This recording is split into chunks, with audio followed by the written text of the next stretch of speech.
Hey guys, welcome. This is Deepika from MyTutorialRack.com, and in this tutorial we are going to test our flow that we created in the last video.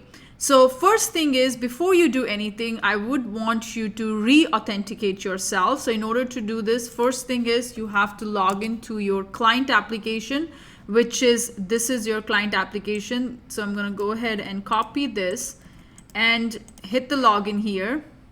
And over here we will go to named credential. Okay, this is not something that you have to do it, but make sure just to prevent any errors. So we're going to go ahead and go over to external credentials and employee app source ID, and under the principals you have something called as authenticate. And when you are authenticating, you have to provide the username of your external application. A lot of times people, what they do is they have these username passwords saved and they just do a login and they end up logging to their own site. You don't want that. You basically want the logging to your external application. You have to check your username password. So here we are going to use this username, which is our external application's username, and hit the login. Now, I do not have anything that I need to allow permissions, but if you have changed the scope in your connected app, wait for a few minutes and then re-authenticate yourself and make sure you have hit that allow button. Once everything is done, now we are going to test our flow. So we will go over to the flows here, and this is the flow that we created, which is the employee fetch employee data with the ID. So this is the flow, and over here we'll click on the debug. Okay, we will invoke the flow through a button and all that, but quickly we'll test the flow that we built, and then hit the run here, and it is asking you for an employee ID. So that employee ID is available in your external app, right? So this is your external app, so we will get the employee ID from here. And as you can see here, we are in two different orgs. This is the client org and this is your source org. And from here we will go over to employees, HR data, and we will go ahead and pull up, let's say, this record. Okay, and this is the ID I'm going to copy, and I'll paste this ID over here. And this employee's name is Williams and first name is Linda. Okay, Linda Williams, 140, and this is the date of birth. Let's go ahead and click the next here. So I'm expecting all this information. As you can see here, the call out was successful. So our flow is working as expected. And as I promised, we haven't written a single line of code in order to do all of this. Okay, so couple of things that you have to make sure. Number one thing is you have to make sure that your client ID and the client secret that you have entered in the auth provider are accurate. Okay, so first, where are you going to get your client ID and client secret? You're going to get it from your source application. So if you go over to your source application and we go to the setup here, and over here, if you go to app manager, this is the number one thing that you have to remember. If you go to app manager and here you look for your connected app, click on view and make sure you go ahead and provide the correct client ID and client secrets. When you click on this manage consumer details, it's going to take you to a verification page. It will send your verification code to your email, and then you'll be able to get your consumer key and consumer secret. So make sure you are copying those values properly. You do not have any spaces. The second important thing is your selected OAuth scope. Sometimes if you do not give the proper scope, you will run into those scope errors. So make sure you have put everything in place here so that you do not have to worry about that scope issue. And the third thing that you need to remember is, if you are using a new Salesforce org, you have to make sure your OAuth have enabled your username password flow. So these are three things that you need to remember in the case of your external application. Okay, now in the case of your client application, what you have to do is, whenever you are creating your named credential, make sure you are giving the right URL for your external application. When you are creating the auth provider, you are using the right client ID and client secret. Okay.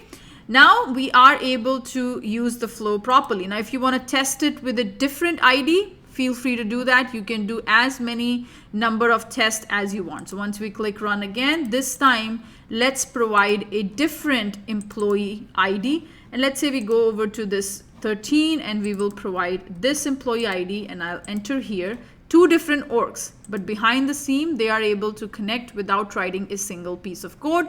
And this is the power of your external service. Okay, and the flow. So through the flow we are making our HTTP call out, and now I'm going to hit the next, and ta-da, you can see the first name, last name, date of birth, salary, and their employee number.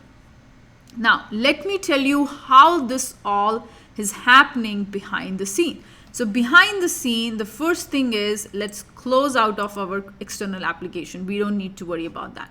Now, if you go back over here and if you go and look for Apex classes, okay, and as I told you, we are not writing a single line of code, but if you go under this custom code Apex classes, you will see dynamic Apex classes. These are the Apex classes that automatically got created behind the scene. So if you had to do this whole call out through an Apex class, you will have to create a wrapper to store the response. You will have to create a request where you're going to make the HTTP call out. You have to store all the credentials, the URLs for the system in the name credential, then access that name credential. So you know how to do it from an Apex class. And as I promised, we will not be writing any Apex code, but we were able to do the same thing with the help of a flow. Isn't it super, super cool? So if you see here, these are all the dynamic Apex classes that behind the scene got created. This is your external service Apex class from where you're making the call out. You have a class which stores the response. All of this is happening behind the scene. And similarly, there is a thing called external service. And if you see here, if you go over to this external service, and under this integration, you see here, there is this external service got created. When you click on it, it'll tell you the method that you have in this external service. So if you see here, you have this fetch employee data with ID, and this is your response. Okay, so you can see here, this is the output parameters that it is returning. This is your response code. It is taking in this as the parameter. So this is happening behind the scene. Now what you can do is we can invoke this flow through a action also. So what I'll do is, let's say we want to invoke this through contact. So we will go over to the object manager and we will go to the contact object here. And under this contact object, we will go to button, links, and action. And here we will create a new action. Okay, so I'm going to go ahead and click on this new. And what is the action type? I'm going to choose flow here. And the moment I do that, it will give me all the list of flows that are there in your org. And you know this is the flow that we created. And then we will call it as fetch employee information. This is the name that we are going to give, and then we'll hit the save. Now the next thing what we need to do is we need to add this action onto the page layout, right? So if you go over to the contact object right now, if you go to the contacts, you are not going to see that button. Okay, so if you see here, if you go here, there's no button. And if you go to any of these contacts, all contacts, and let me just pin this. And if you go to any of these, you see there is no button here, right? These are all the buttons that you have.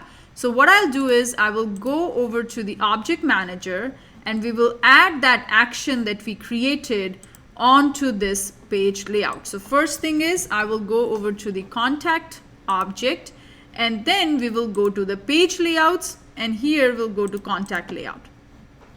And once we do this, if you go to mobile and lightning actions, you can fetch this employee and we will paste it over here.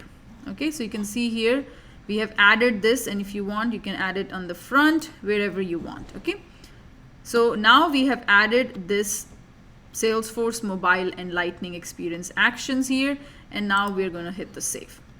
this time, if you go to contact and if you refresh it, now you see a new action has been added called fetch employee information. And from here, you can pass in the employee ID. So let's say we pull up another employee ID if you want. Let's say we get from this list and hit next here. And you see this is the employee information it has fetched. So the data is not residing in your client application. The data is stored in your external application. But through this HTTP call out, you are able to call your external service and you're able to get that data, and all without writing a single piece of code. Let me know if you loved this application that we showed you, end-to-end integration using this HTTP call out inside of Flow. I hope you are loving this tutorial. If you have any questions, please email it to me at info@mytutorialrack.com and I will respond ASAP. Okay? So thank you so much, and I am going to see you in the next video. Till then, take care.